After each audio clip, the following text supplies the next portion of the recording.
Thank you guys for tuning in today. So this will be an hour-long class. We'll focus on a little bit of hips and shoulders and maybe get you up into bird of paradise. If not, it'll just be a regular flow class for you, focusing on those areas. So go ahead and start out in downward facing dog. So in down dog, hands about shoulder width apart, spread the fingers wide. Feel like you're pressing your whole hand down into the mat. And then as you feel like the whole hand presses into the mat, have the arms nice and straight. So right where the tricep gets up towards the shoulder, hug it into the arm bone. Feel like the muscles of the arm support the bone. And as that upper arm hugs in, the upper back gets just a little bit wider so it broadens at the base of the neck. Now keep all that level of activity in the arms, and you'll start to lift the hips away from the wrists. If you have tighter hamstrings, you can always bend the knees in down dog to help you lift the hips a little further. Or if you need to build a little heat, you can always bend the knees in the beginning of class in down dog and work towards straight legs.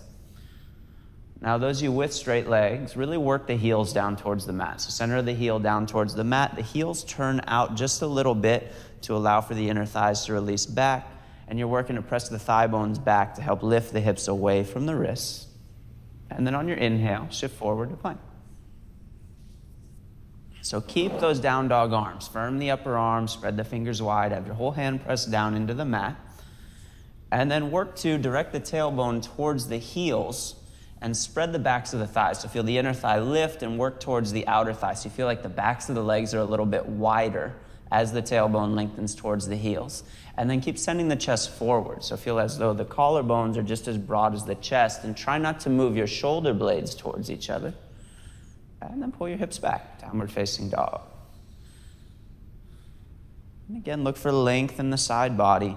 The hips lift away from the wrist because you're working the legs. So the thigh bones press back, the toes are nice and light.